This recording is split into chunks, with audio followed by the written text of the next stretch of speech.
How many of you have actually had sushi before? No. Cool. Okay, two things. That's good. What do you think? You like it? Have you worked in any like Pan-Asian kitchen before? No? No. Okay. That makes my life a bit easier. So no one's going to tell me I'm doing something wrong. It's not just a study. Study, yes. So this is more like my hobby rather than my full-time job. Yeah. Have you? No, thank you, chef. This is a real one. No, thank you. No? Okay. No problem.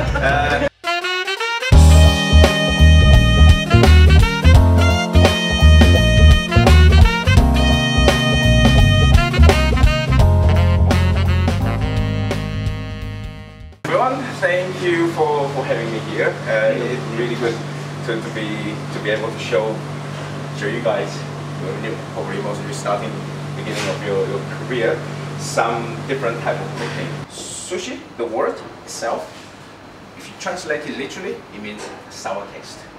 And that really describes the essence of sushi. What characterizes sushi is that it has to have rice and it has to be vinegar. And that's the essence. And actually, rice is the star, and it should be the star of sushi. It started in Southeast Asia. It's actually started out as a fermented dish. So fish, rice, vinegar, salt were mixed together, and then they were kept in a bamboo tube and then ferment. And what will happen is we throw away the rice, we throw away everything else, just keep the fish. So that's the starting point, and that's dated back 12th, 13th century. Then slowly vinegar were introduced, and with vinegar it becomes more and more refined. It also helps to preserve the fish a bit longer because of the acidity, with the pH level lower, so you get less bacterial growth, etc. And really, what we know as sushi, for example, nigiri now, attributed to a chef. I can't remember his name, but it's about 19th century, like 1830 or something, and that's the sort of the beginning of modern day sushi in Tokyo. And back then Tokyo is called Edo. It's called Edo because they use only fish caught on or inside the Tokyo Bay. That's also where the famous fish market is located. Wasabi and the soy sauce, you didn't like it? Soy sauce, wasabi. You didn't like wasabi? Yeah. Good. These are real wasabi grown in Kondo, and they taste very, very different. Yeah. Very, very different. It still has that pungency, that spiciness, similar to horseradish, but with a bit more sweetness. You can actually grow them in your garden if you want to. It needs to have a lot of mineral, and it doesn't like sunlight, so you need to grow them in shed, and they only grow in a very well places with good drainage. So, for example, if you have pebble ground, and they grow well in there. Have you seen Clarkson's farm? Where he does it? Oh! No, I didn't make it. Grows it. I haven't seen it, but I've heard about it. Tell me, what's the story? Oh no, he has loads of land. Oh yeah, did he try to grow it? I thought it comes from rivers because I watched it. Apparently his wasabi was like too thin or something, and he couldn't sell it anywhere. Like he had like loads of it, and like he went to a restaurant and he offered like a tenner for it all because it just wasn't thick enough. £200 for a kilo. Well, I think Clarkson was getting a bit. Yeah, but this is pretty well grown, so I don't know if Clarkson's wasabi is as good. It will be very spicy, yes. Literally a tiny bit is enough. Tiny bit is enough. I don't want to put it all bit forever.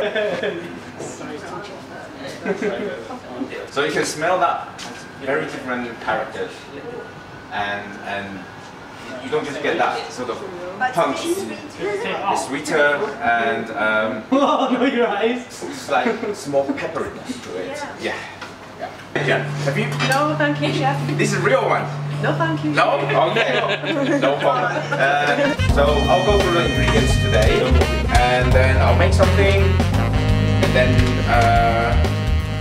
we'll do some tasting between the two. Okay. Sea bream. Let's go with bream. These are farm. I think this is found in Spain. Yeah. Salmon, Scottish salmon, and then we have some bluefin tuna, and these are actually sustainable bluefins. And the general sort of the world population of bluefin is endangered, but at the local regions there's a fluctuation, and Mediterranean bluefins are sustainable, and in fact there's plenty of them. So that is an okay thing to use. Then you have hamachi from, actually this is from Japan. I've heard a thing about, not salmon, but tuna, it's like it burns out if you, it cooks itself when you're catching them or something. Yes, that's right. Because tuna, they cannot stop swimming, otherwise they sink. So they have to keep swimming. But if you catch tuna using line, because they exercise a lot, and if you don't treat them straight away, if you don't put them into the freezer straight away, the temperature from the struggling in the water, it not necessarily cooked itself, but it denatures the proteins and everything inside, and the body temperature, as like we exercise, our body temperature rises, similar with tuna. I don't think it goes as far as cook itself, but definitely the elevated temperature will have a big impact on the quality of the fish.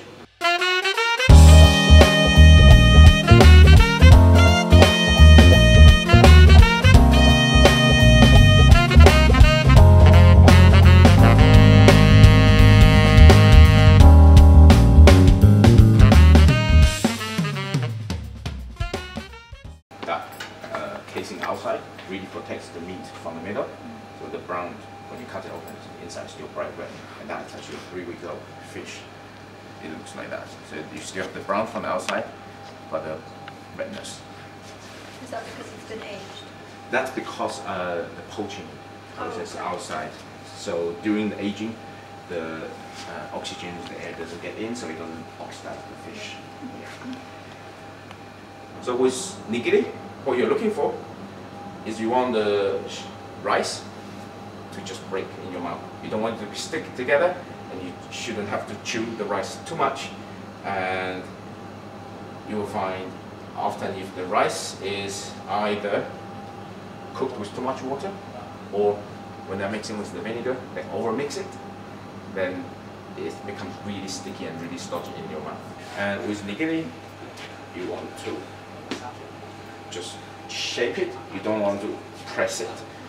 So the rice forms the shape naturally, but it's not like bind it together. And if you didn't like wasabi before, I would recommend you try with a little bit of wasabi now to see how everything binds together. The rice is actually really stuck together, and it doesn't separate in your mouth, and it just gives the flavor all the way into your palate. Yeah. Going for that? Yeah. So it's